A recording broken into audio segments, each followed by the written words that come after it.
لا مسبب الاسباب ہے، وہ اسباب کا پابند نہیں ہے، وہ اسباب کا محتاج نہیں ہے، اسباب اس کے محتاج ہیں۔ اگر یہ یقین ہے تو اللہ پر ایمان ہے، یہ نہیں ہے تو تمہارا ایمان اسباب پر ہے، وسائل پر ہے، ذرائع پر ہے، مادیات پر ہے، اللہ پر نہیں۔ اس وقت کہاں راستہ تھا؟ کوئی راستہ تھا؟ سمندر ہے اور ادھر سے لشکر آ گیا ہے۔ کلا ان معی ربی سیہدین۔ اب دیکھیے ایمان کہہ دینا آسان ہے، ہوا معکم اینما کنتم، جہاں کہیں بھی تم ہوتے ہو اللہ تمہارے ساتھ ہوتا ہے، لیکن اس کا یقین قائم ہو جائے تو زمین و آسمان کا فرق واقع ہو جائے۔ یہی بات ہوئی حضور کے ساتھ۔ غار ہے، چھپے ہوئے ہیں محمد الرسول اللہ اور آپ کے وہ یار غار ابو بکر صدیق رضی اللہ تعالی عنہ۔ اقبال نے حضرت ابو بکر کی شان میں چند اشعار کہے صرف، لیکن واقعہ یہ ہے کہ بھاری بھاری نظموں پر اور قصیدوں پر بھاری ہے، طویل ترین نظمیں اور قصیدے ہوں ان پر بھاری ہے۔ ہمتیں ابو بکر کی ہمت جو ہے، کشت ملت را جو ابر، جیسے بارش سے کھیتی اپجتی ہے، ابو بکر کی ہمت اور عزیمت اس امت کو اسی طرح سینچنے والی ہے۔ ثانیے اسلام و غار و بدر و قبر، وہ دوسرے تھے اسلام میں، دوسرے پہلے کون تھے؟ انا اول المومنین، حضور فرماتے سب سے پہلا ایمان لانے والا میں، دوسرے ابو بکر۔ ویسے ہمارے ہاں یہ چلتا ہے اختلاف، حضرت علی پہلے ہیں کہ حضرت ابو بکر پہلے ہیں، لیکن اس میں بڑی خوبصورت تطبیق قائم کی ہے علماء نے اور بہت صحیح ہے۔ چار کے بارے میں فیصلہ ہی مت کرو کہ کون پہلے ہے، ان کی ایک عجیب تقسیم کر دی ہے۔ آزاد مردوں میں، بالغ مردوں میں سب سے پہلے ابو بکر، بچوں میں سب سے پہلے علی، خواتین میں سب سے پہلے خدیجہ، اور غلاموں میں سب سے پہلے زید ابن حارثہ۔ بڑی پیاری تقسیم ہے، یہ چاروں ہی پہلے ہیں، ہر ایک کے لیے اولیت ہے۔ اور واقعہ یہ ہے کہ اگر زمانی اعتبار سے تعین ہوگا تو پہلے خدیجۃ الکبریٰ آئیں گی رضی اللہ تعالی عنہ۔ کسی اور سے بات کرنے کی نوبت بعد میں آ سکتی ہے، پہلے تو اہلیہ محترمہ سے بات ہوئی، آتے ہی پہلی وحی ہوئی ہے، ابھی تبلیغ کا حکم نہیں تھا۔ کس کو بتایا واقعہ؟ ابھی اپنی نبوت کی تبلیغ کا تو حکم ہی نہیں آیا۔ واقعہ کس کا ہے؟ وہ خدیجہ کا ہے۔ جب کہا ہے کہ خشیت علی نفسی، مجھے اپنی جان کا اندیشہ ہے، تو کیا جواب دیا خدیجہ نے رضی اللہ تعالی عنہا؟ وہ صدیقۃ الکبریٰ ہے۔ صدیقات جو ہیں خواتین، ان میں چوٹی پر خدیجۃ الکبریٰ ہے رضی اللہ تعالی عنہا، اور صدیق جو مرد ہیں ان میں صدیق اکبر ہے ابو بکر صدیق رضی اللہ تعالی عنہ، لیکن صدیقات میں چوٹی پر۔ جب حضور نے فرمایا خشیت علی نفسی، کیا فرمایا؟ کیا عرض کیا؟ کیسے تسلی دی؟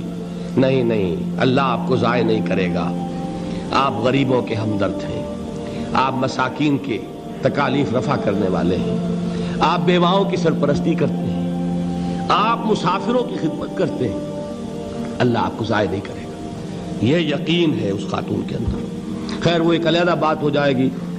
میرے دل پر حضرت خدیجہ رضی اللہ تعالیٰ عنہ کی شخصیت کا بڑا گہرا نقش ہے، جو وہ کوئی اور ہی وقت اور موقع ہوا تو بیان ہوگا۔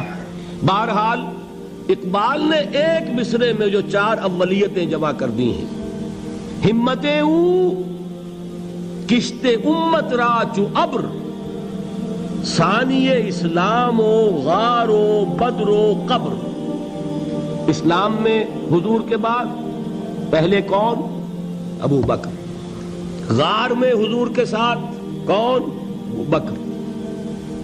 بدر کی رات اللہ کا رسول سربسجود، وہ جھاڑ، وہ گھاس پھوس کی جو جھوپڑی بنائی گئی تھی، اور وہاں تلوار ننگی لے کر پہرا دینے والا کون؟ ابو بکر۔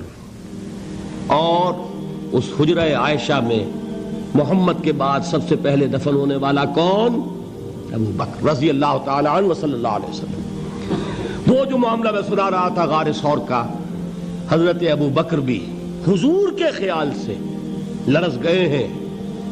آپ کو یاد ہوگا کہ جا کر پہلے تمام جتنے سوراخ تھے انہیں بند کیا ہے. ایک سوراخ رہ گیا تھا جس کو بند کرنے کے لیے کوئی کپڑا نہیں تھا. وہاں اپنی ایڑی رکھی ہے. تب کہا ہے حضور سے تشریف لائیے, اور اپنے زانو پر حضور کو لٹایا ہے. اور وہاں کسی موذی جانور نے کاٹا ہے. حضور کی آنکھ لگ گئی تھی.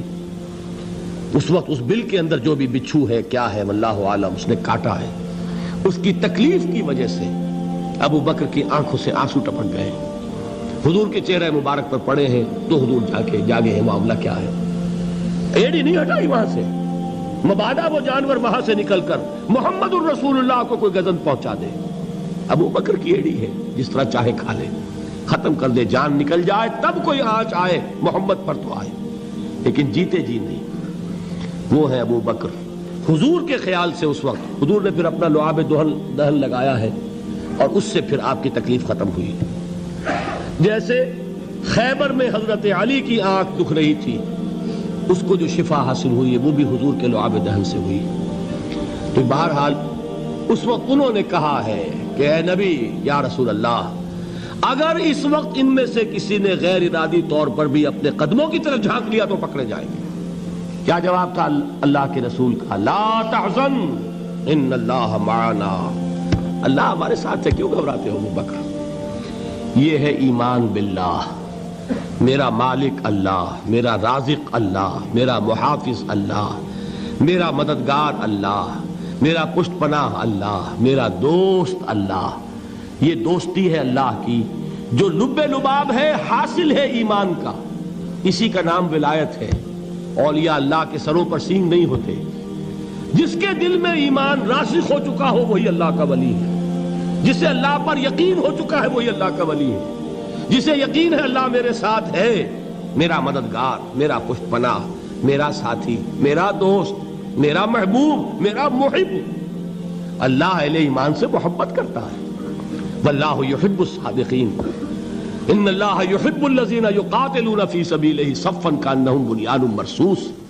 اللہ محبت کرنے والا, اہل ایمان محبوب, اور اہل ایمان محبت کرنے والے اللہ محبوب. والذین آمنوا اشد حبا للہ. آپ تصور کیجئے جسے یہ رشتہ ایمان یا رشتہ ولایت حاصل ہو جائے, الا ان اولیاء اللہ لا خوف علیہم ولا هم یحزنون. آگاہ ہو جاؤ, اللہ کے دوستوں کے لیے نہ کوئی خوف ہے نہ کوئی حزن ہے.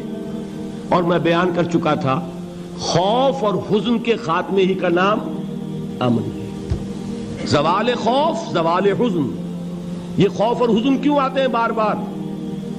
اللہ تخافوا ولا تحزنوا, دونوں آ گئے. الا ان اولیاء اللہ لا خوف علیہم ولا هم یحزنون, پھر وہی دو. وہ کیوں ہے؟ خوف ہوتا ہے کسی مستقبل کی بات کا, یہ نہ ہو جائے, وہ نہ ہو جائے, یہ نقصان نہ پہنچ جائے, یہ تکلیف نہ ہو, یہ غضب نہ آ جائے. خوف ہے مستقبل سے. حزن ہے یہ کیوں ہوا, یہ نہیں ہونا چاہیے تھا, یہ میرا فلاں چیز میرے ہاتھ سے جاتی رہی ہے, فلاں موقع نکل گیا, اب بیٹھے ہوئے ہیں اندر ہی اندر کڑ رہے ہیں, صدمہ ہے اور رنج ہے. اور جو اللہ پر ایمان رکھتا ہے وہ جانتا ہے ما اصاب من مصیبت فی الارض ولا فی انفسکم الا فی کتاب من قبل ان نبرأها ان ذلک علی اللہ یسیر لکی لا تعصوا علی ما فاتکم ولا تفرحوا بما آتاکم واللہ لا يحب كل مختال فخور. اس زمین میں یا تمہاری جانوں میں کوئی تکلیف, کوئی مصیبت نہیں آ سکتی سوائے اس کے کہ جو اللہ نے لکھ دی ہو, اس سے پہلے کہ وہ ظاہر ہو. جس کو یہ حقیقت معلوم ہو گئی اس کو یہ طرز عمل اختیار کرنا چاہیے. جو چیز چھن جائے, جاتی رہے, چھوٹ جائے, اس پر افسوس نہ کرو. کس نے چھینی؟ دوست نے. دوست کے فیصلے پر شکایت. دوستی کو بٹا لگا رہے ہو, سرے تسلیم خم ہے جو مزاج یار میں آئے. اگر دوستی ہے تو پھر تو تمہیں گردن جھکانی چاہیے کہ ہر چے ساقی ماریخت عین الطافست, جو بھی میرا ساقی میرے پیالے میں ڈال دے اس کا کرم ہے. جو اس کی طرف سے آئے اس پر کوئی رنج نہیں, کوئی صدمہ نہیں, کوئی غم نہیں, کوئی شکایت نہیں, کوئی شکوہ نہیں. اور جو ہوگا وہ اس کے اذن کے بغیر نہیں ہوگا, اور اس کا اذن ہوگا تو یقیناً میرے لیے خیر ہی خیر ہے, چاہے وہ ناگوار شے ہو, بظاہر مجھے اچھی نہ لگ رہی ہو، میری شارٹ سائٹڈنس میں مجھے وہ نظر آ رہی ہے کہ میرے لیے بری ہے، لیکن قرآن نے کہا ہے عسیٰ ان تکرہوا شیئا وہو خیر لکم وعسیٰ ان تحبوا شیئا وہو شر لکم واللہ یعلم وانتم لا تعلمون۔ ہو سکتا ہے تم کسی چیز کو ناپسند کرو دراحال ہے کہ اسی میں تمہارا خیر ہو، اور ہو سکتا ہے تم کسی چیز کو پسند کرو دراحال ہے کہ اس میں تمہارا شر ہو۔ اللہ جانتا ہے، تم نہیں جانتے۔ جب مجھے یہ بات معلوم ہو گئی، میں نے اپنا معاملہ اللہ کے حوالے کیا۔ سپردم بے تو مایہ خیش را تو دانی حساب کم و بیش را، اے رب جو تو چاہتا ہے وہ ہو، تیرے علم میں جو شے میرے لیے خیر ہے وہ ہو جائے، میری کوئی پسند نہیں، میری کوئی چاہت نہیں۔ یہ ہے راضی برضائے رب۔ اکبر الہٰبادی نے اسے کہا ہے رضائے حق پہ راضی رہ، یہ حرف آرزو کیسا، خدا خالق، خدا مالک، خدا کا حکم تو کیسا۔ جب میں آ گیا بیچ میں، میری پسند، میری مرضی، میری خواہش، میری چاہت، یہی تو شرک ہے۔ ما شاء اللہ کان وما لم یشاء لم یکن، جو اللہ نے چاہا وہ ہوا، جو اس نے نہیں چاہا نہیں ہوا۔ اختیار اس کا ہے، میرا تو نہیں۔ رضائے حق پہ راضی رہ، یہ حرف آرزو کیسا، خدا خالق، خدا مالک، خدا کا حکم تو کیسا۔ اقبال نے اسے کہا ہے فارسی میں، اب آپ کہیں اس کا ترجمہ بھی کرو تو وہ مجھے ذرا اس وقت کچھ بہت ہی بدذوقی کسی بات نظر آئے گی۔ جائیے پوچھئے کسی سے جسے فارسی آتی ہو۔ برو کشید ز پیچا کے ہست و بود مرا، چے اقدہا کے مقام رضا کشود مرا۔ مجھے تو تمام پیچ و خم سے نکال دیا اس مقام رضا نے۔ میں راضی برضائے رب ہوں، جو فیصلہ اس کا میں اس پر راضی۔ تو کہاں کا حزن اور کس کا خوف؟ یہی زوال حزن اور زوال خوف، یہی ہے امن، یہ نتیجہ ہے ایمان کا۔ تو جان لیجئے یہ ہے لب لباب، یہ ہے حاصل ایمان کا۔ یہ ہے تو ایمان ہے، یہ نہیں ہے تو ایمان نہیں ہے۔